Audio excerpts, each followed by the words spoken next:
To speak in this, I'm joined by a Chartered Accountant, Akin Fatunke. Akin, thank you very much for joining us. All right, let's begin. How might the ambiguity in the initial circular issued by the CBN impact the clarity and effectiveness of the implementation process for the Cybersecurity Levy? I can think of four. It proves quite right that there has been a lack of public engagement, or at least it's not been enough. It's also established the expressed misconceptions in interpretation, like Mr. Kingsley Chinda mentioned. Again, maybe public empathy, again, lack of trust and confidence in the whole system, especially when you look at it, that Section 44 2A in strict interpretation.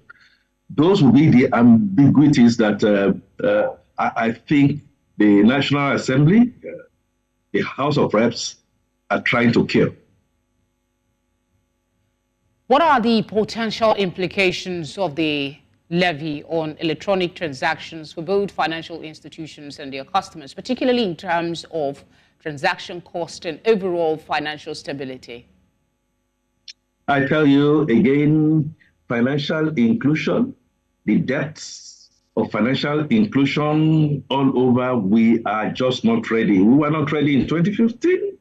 We have moved quite significantly over time, but we are still not there. So in terms of penetration, it might defeat the cashless policy that the government is all about. There's an additional burden on customers. Should customers really be liable? Is that the intendment of the law?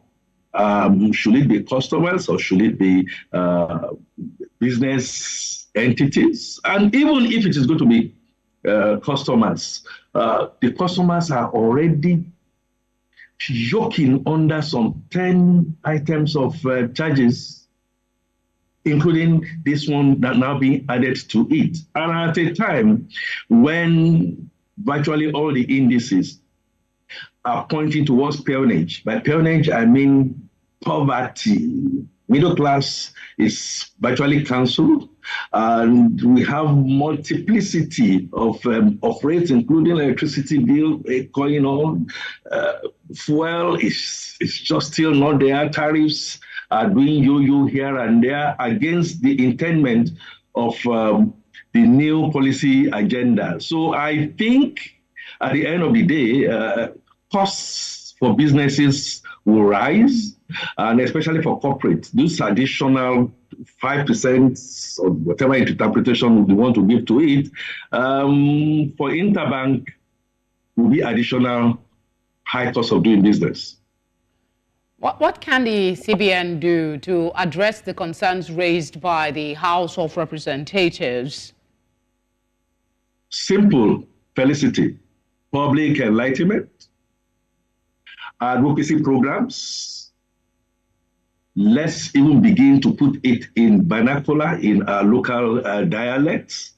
The town and the gown and the marketplace, there has to be promotion of showing the basic goodness in the cyber security and cyber levying that we are trying to bring. On face value, absolutely nothing wrong with it. It's just that the burden that we are thinking should come should not necessarily be that of you and I and customers. It can be implemented, and it should not go against the intendment of the Constitution of the Federal Republic. I'm talking about the Section 162(10), which says clearly all monies should come into a particular pot to be shared between the federal, between the state and the local government chairman. This particular one is now saying that it should go and be administered by the Office of the National Security Advisor. Coming from the experience of what we have had in times past, you can understand people's perception that, wait a minute, are we going to go through this all over without the adequate transparency coming into it.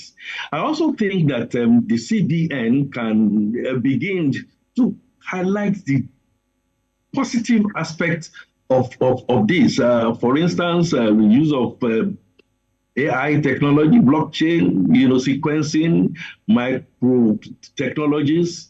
These are things that should really be explained. Finally, and most importantly, even if the intendment is that customers should bear a part of this, the sharing formula should be slightly different. I will say the banks that are already smiling and reporting supernormal profit all this while should take a greater percentage of this cost.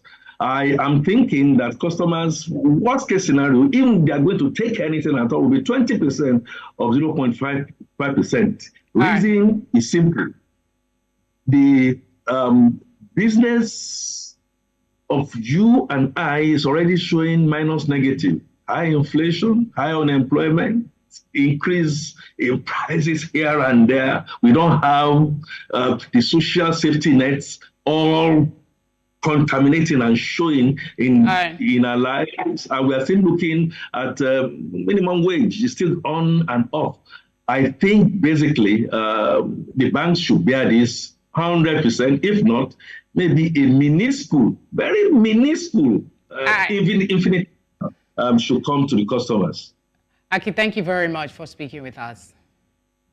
Always a pleasure, Felicity. Thank you for having me. You're welcome.